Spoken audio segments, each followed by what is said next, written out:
Baiklah, sekarang ni puan-puan dan tuan-tuan, adik-adik-beradik semua, saya nak tunjukkan resepi yang kedua. Tadi saya dah tunjukkan apa tadi? Bayam belacan.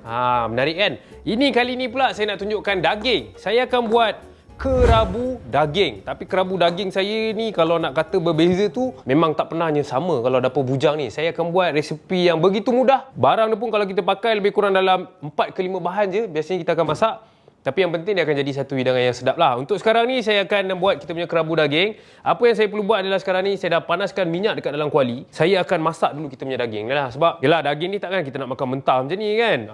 Kalau nak makan mentah pun paling kurang kita kena masak dia kat luar. Dalam tu medium ataupun medium rare boleh lagi. Tapi kalau dah macam ni kita kena masak betul-betul lah sebab nak jadikan dia kerabu. Okey, jadi untuk bahagian daging ni pula saya dah nego dengan abang tadi tu kan. Dapatlah lebih kurang dalam RM4 daging yang macam ni. Banyak ni sebenarnya kalau anda boleh lihat ni 2 orang memang boleh makan Okey, jadi kita akan perapkan ataupun kita akan gaulkan dia dengan kicap manis. Biasanya kalau kerabu daging ni ada orang dia rebus dulu daging tu kan. Ada orang dia rebus, ada orang dia masak ataupun dia tumbuk ke terpulang lah. Okey, macam saya memang akan masak tapi saya akan perap dulu dengan kita punya kicap dan juga sedikit garam. Baik, garam sikit. Garam untuk daging ni tapi tak apa sebab nanti kita akan letak juga garam untuk dalam kerabu kita. Dan seterusnya sedikit lada hitam. Dah kita gaul. Gaul punya gaul. Okey, ini pun dah buat sedap dah ni. Yang pastinya bila kita nak pakai kicap ni gunalah kicap manis. Jangan pakai kicap masin. Kicap masin ni boleh nak pakai untuk masakan tapi dia tak boleh banyak lah. Kalau saya memang saya tak galak sangat pakai kicap masin ni, takut nanti kalau terlebih memang masin teruk kan. Biar kita masinkan ikut garamnya daripada kita pakai kicap masin. Alright, jadi kita dah gaul macam ni. Daging kita dengan kicap manis dengan garam sedikit lada hitam, kita akan letak dalam kuali. Masakkan dia. Masak dia cantik. Sabur je lah. Dah letak daging ni, kita akan biarkan dia masak kejap. Kalau daging yang saya potong ni kena pula bahagian yang abang bagi ni memang terbaik bahagian. Dia tak ada terlampau banyak sangat lemak ke apa. Jadi kita perlukan masa lebih kurang dalam 3 ke 5 minit untuk bagi dia betul-betul garing. Sementara tu nanti saya akan potong bahan-bahan kita dan kita akan gaulkan. Nak setang sekejap.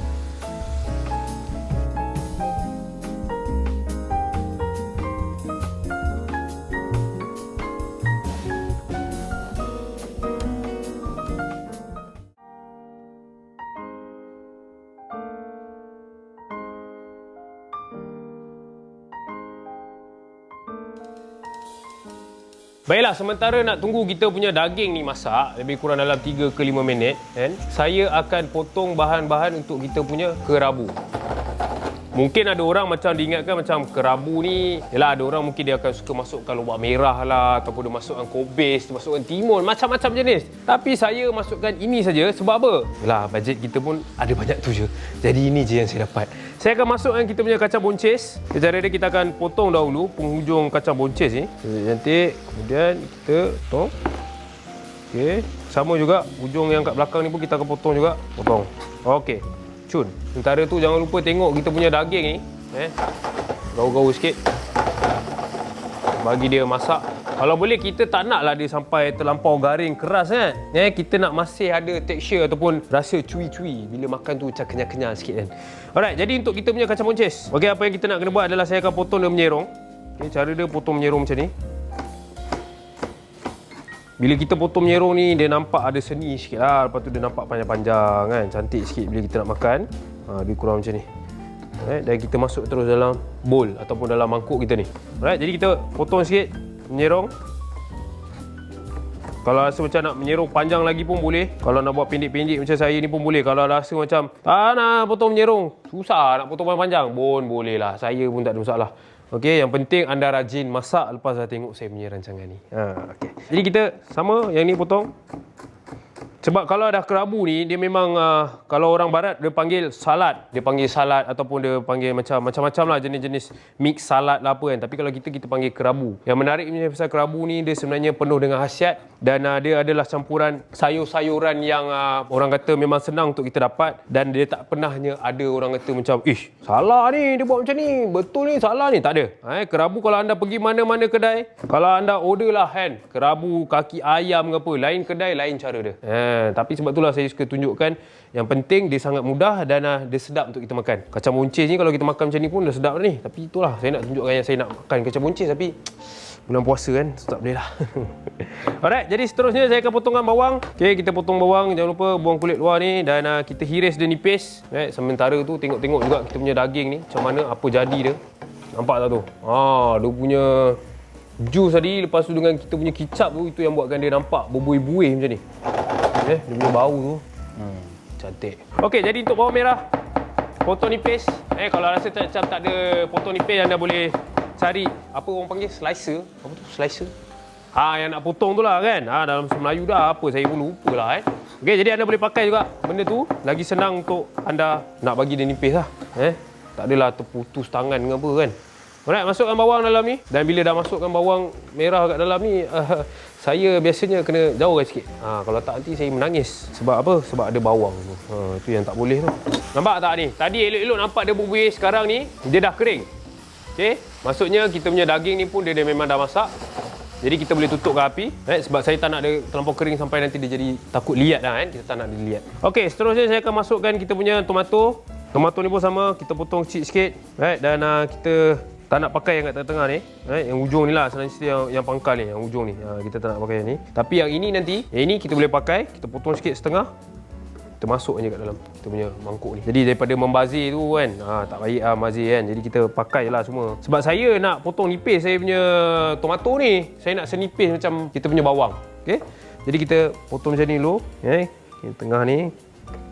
Kalau Mak Saleh ni, kan, saya pernah terbaca satu resepi tu, dia panggil vegetarian caviar. Saya pun macam teringat, apa pula caviar ni? Biasanya kalau nama caviar ni, dia adalah telur ikan. Rupanya inilah dia, orang panggil vegetarian caviar. Sebab dia ada biji-biji macam ni, dia nampak macam telur ikan lah. Itulah, diorang punya pendapat lah. Tapi bagi saya, benda yang baik juga tu kan sebenarnya. Tak ada masalah pun. Jadi kita masuk je kat dalam, supaya dia ada rasa masam-masam sikit. Dan kita masukkan. Dan tak ada masalah sebab apa? Sebenarnya biji tomato ni kita boleh kunyah. Kalau macam sayur-sayur lain tu mungkin kita kena buang sebab susah lah nak kunyah kan. Dia punya biji tu mungkin tak boleh nak telan ke apa. Okey, jadi kita punya tomato potong nipis macam ni. Sama macam kita potong bawang tadi. Alright. Senipis yang boleh supaya kita senang nak gaulkan. Tomato dia kita dah potong. Okey, saya pakai sebiji cukup kot saya rasa kan. Sebiji cukup sebab saya memang nak nampak lebih dia punya daging tu je sebenarnya. Alright, tomato dah. Masukkan terus dalam kita punya campuran sayur-sayuran tadi. Okey. Dan seterusnya saya akan masukkan sedikit ni limau nipis. Cara nak dapatkan jus yang penuh, saya selalu tunjuk dekat anda semua, jangan lupa cuba buat sendiri kat rumah. Cara dia gelek kan sehingga dia betul-betul lembik. Okey, nampak ni dia dah mula lembik macam ni, kita nampak dia keras kan. Susah sikit nak tekan, tapi dia lama-lama dia akan jadi lembik macam ni.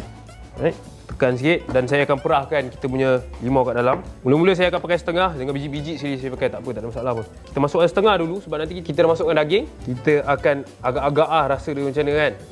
Rasanya macam kalau satu perahan limau ni dah cukup dah ni kan. Sebab apa? Sebab kita dah ada tomato kat dalam tu, kita dah ada kita punya limau ni, jadi dia memang dah cukup asam. Cukup satu. Dan seterusnya kita masukkan kita punya ni Thai basil. Daun basil Thai punya, Thailand punya. Okey, ataupun orang panggil daun sasih ada, daun kemagi ada. Yang ni kita plak-plak ke ataupun kita cabut-cabut je.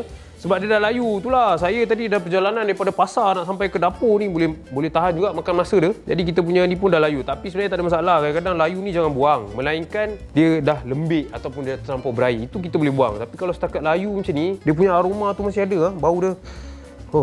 Bau dia menyegarkan. Dia seakan-akan keluarga pudina. Macam keluarga daun pudina. Tapi dia lebih wangi lagi sedap. Dan pudina jarang sangat orang pakai untuk masak, tapi daun Thai basil ni selalu orang pakai. Okey, jadi sekarang yang ini saya akan masukkan kat dalam kita punya mangkuk ni. Alright, gaul-gaul sikit. Okey, cantik. Alright, dah. Semua yang saya perlukan ada, yang ada kat depan saya ni semua saya dah potong, saya dah gaulkan dekat dalam. Memang ada kat dalam. Dan sekarang kita akan masukkan daging ni. Dan juga dia punya minyak-minyak sikit. Minyak dia ni ibarat orang kata dia punya dressing ataupun perasa dia. Masukkan kita punya daging kat dalam ni. Masuknya minyak ni, tapi jangan terlalu banyak minyak, sikit je. Baik. Okey, cukup. Dan sekarang kita gaul. Gaul dia sepati cantik-cantik, jadi bila kita masukkan minyak tadi tu, minyak tu memang dah ada perasa, Dia dah ada rasa daging. Lepas tu dalam masa yang sama, dia ada rasa kicap tadi yang kita perap. Ada sedikit lah di hitam, atau ada garam juga kan. Jadi sekarang kita gaul je. Dan bila kita masukkan juga minyak tadi, dia dapat melayukan sedikit lah. Dia layukan kita punya daun-daun tu. Kita punya daun Thai basil tadi tu. Dan kita punya tomato semua. Okey, sekarang ni Saya akan letakkan sedikit garam. Okey, sedikit garam. Dan juga sedikit ladi hitam. Cantik. Gaul sikit.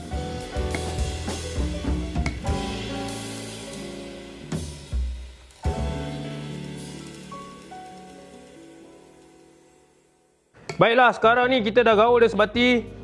Kita dah boleh hidangkan dia dekat dalam pinggan yang kita nak letak. Walah, kerabu ni kalau anda pergi pasar ataupun bazar Ramadan memang akan jumpa orang jual macam-macam jenis kerabu. Kerabu kaki ayam, kerabu Maggi, kerabu udang, macam-macam. Tapi kalau saya memang kebiasaannya kerabu saya akan buat sendiri kat rumah sebab bagi saya kerabu ni yang paling senang. Tak susah pun, dia tak perlukan bahan yang banyak dan dia punya cara masakan pun memang tak lama. Dia memang sekejap-sekejap tahu-tahu dia dah siap. Jadi kita letakkan sikit. Tuang lagi. Dan untuk menambahkan rasa kriuk-kriuk dia, saya nak hiaskan dia sikit. Ada bahan dia rasa ni. Kita akan taburkan sikit kita punya bawang goreng. Ni dia akan tambahkan orang kata elemen kerangupan kat dalam tu. Lembut-lembut dia. Dia ada rasa garing-garing, rangup dan juga rasa daging tu sendiri. Cakap banyak pun tak guna. Dah pun siap. Inilah dia kerabu daging dapur bujang Ramadan. Jangan lupa cuba.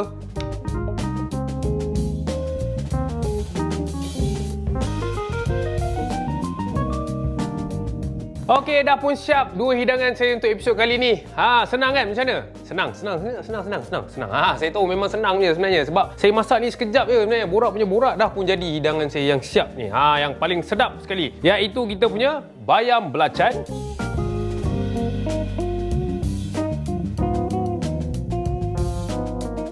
Dan juga kerabu daging.